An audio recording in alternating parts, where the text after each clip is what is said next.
Lucius Annaeus Seneca, most commonly known as just Seneca, is recognized as one of the primary forefathers of Stoic philosophy. Stoicism is a school of thought that formed initially in Athens, Greece in 3rd century BC by an individual named Zeno of Citium. And despite the years of fluctuating historic and cultural circumstances that Stoicism has endured since, it retains a uniquely high level of popularity still to this day, testifying for its potency and potential value. To provide some brief, basic background, after being founded in ancient Greece, Stoicism was further formed and popularized in ancient Rome and is most commonly associated with individuals of this time, like Marcus Aurelius, Epictetus, and of course, Seneca. The key principles of the philosophy generally include living in accordance with nature, devoting oneself to wisdom, virtue, and duty, avoiding acting on intense emotion, embracing one's fate, and focusing more on the internal experience of life as opposed to the external. In terms of Seneca specifically, he was born around 4 BC in Spain, but lived most of his life in Rome until he died there in 65 AD. Throughout his life, he was a statesman, orator, tragic writer, philosopher, as well as a variety of other things. Seneca lived a life of rather extreme ups and downs as a result of his particular relationship with various aspects of the politics of Rome at the time. In a lot of ways, he can be observed to have struggled to follow what would be considered his own Stoic advice, which is perhaps worth noting.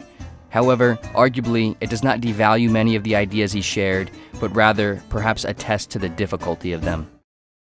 As aforementioned, a leading Stoic principle is that we lack a great deal of control over the outcomes and happenings of our external world, and we can only really ultimately choose, if anything, how we choose to perceive the unfolding of it, how we frame our experience of the fate of everything, and the immovable qualities of our condition.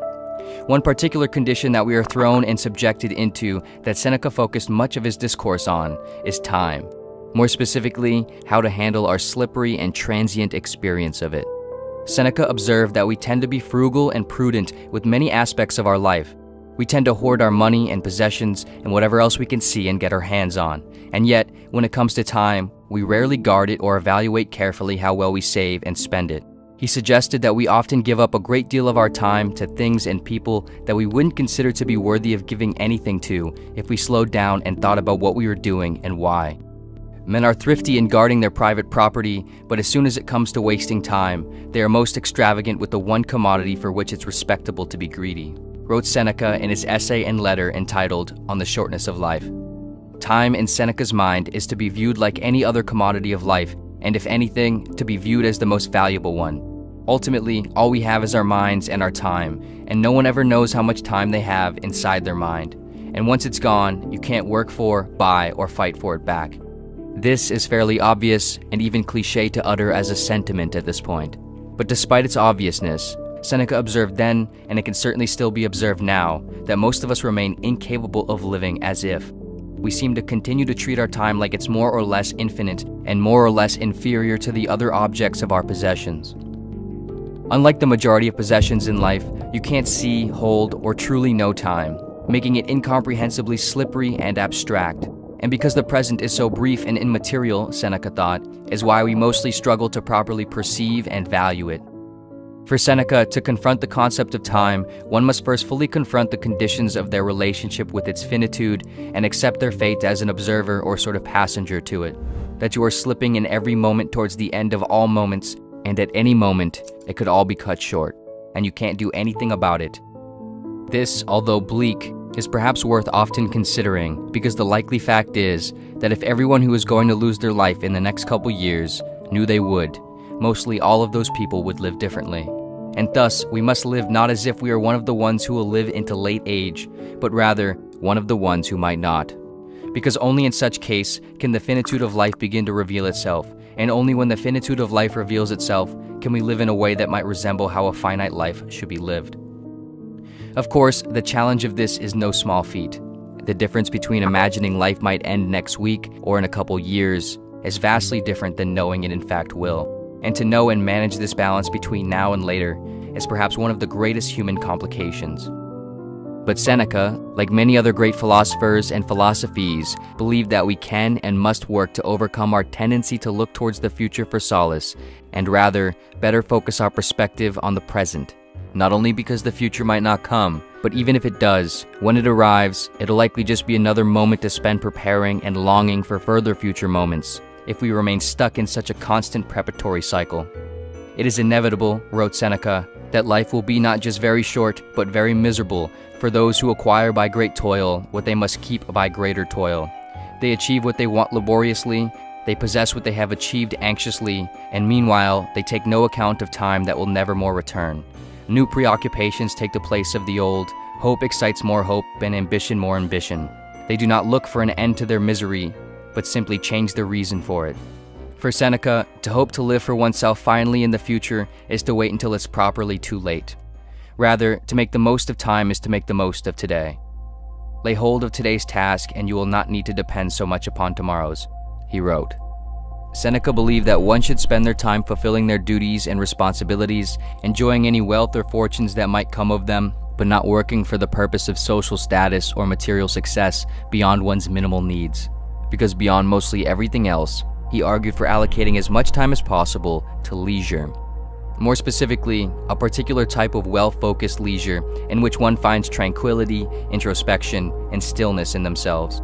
Because to be busily engaged in doing nothing is not valuable productivity, and to spend one's free time doing things that are of no real personal value is not well-used leisure. Both are but clever ways of wasting time. The truly leisured person, Seneca wrote, is one who is also conscious of his own leisure. The most valuable use of leisure in his mind is philosophy. Time spent on intellectual reflections in which one recognizes, feels, and observes deeply the life that is being sifted through each moment. It seems that, in this, the worthiest use of time is in some sense spending it on itself. By considering or at least pondering time and how to best use it, one is paradoxically using it well. Seneca described the value of this sort of reflection like that of securing the fluidity of time at the bottom of a glass, so to contain it properly in order to see and possess it. The study of life and time helps us, in his mind, widen or deepen the experience of the very life and time we are studying, allowing us to fill ourselves with the wisdoms, wonders, and connection points to the long gone or distant minds of people that we need as our closest friends, but otherwise could never know or meet. When referring to the study of intellectual matters, Seneca wrote, "You really ought to leave ground level and turn your mind's eye to these studies. In this mode of life, much that is worth studying awaits you. The love and practice of the virtues, forgetfulness of the passions, knowledge of how to live and die, and deep repose." Seneca believed wisdom to be timeless and thus the primary thing worth pursuing and investing in. And considering his words are some 2,000 years old and are still thought to have value, his argument here does appear to hold some validity. How much validity and how much time they can hold, time will tell. In truth, it's fair to argue that no matter who you are and what philosophy you share or follow, no one truly knows how to fully wrestle with the concept of time and when. And whether or not the use of one's time is best served to philosophical studies and contemplations is perhaps true, or perhaps not, and perhaps who's to say. Perhaps to know how anyone can or should spend their time is some amount conceded, and to know why anyone should do anything instead of nothing, or nothing instead of anything, isn't self-evident. It perhaps, like most things, comes down to the individual level, what one deems valuable for themselves, and more importantly, how well they act on what they deem valuable for themselves. Wasted time or well-spent time is all the same when viewed from a sufficient distance outside of it, and it is only to those in it, during it, that can examine, consider, and determine the best way they wish to balance and claim it. And all anyone can ever do is try their best. There is clear value in now, and thus there is clear value in the nows yet to come. Value that we must consider when treating the now we are in, but not so much so that there is none left in either, which appears to leave us with some level of cognitive dissonance when dealing with time.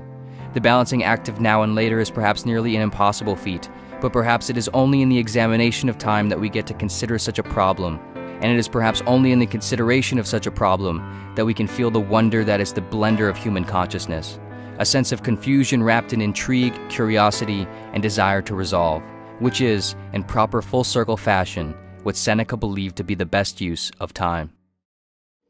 Ultimately, Seneca and his Stoic affiliates help serve as a bridge into this realm of thought and wisdom, to help illuminate time's form so we can better see it as we see any other object, commodity, or feature of existence, to create the internal fortitude to fight the external indifference of the universe, and the internal solace to be okay when we lose.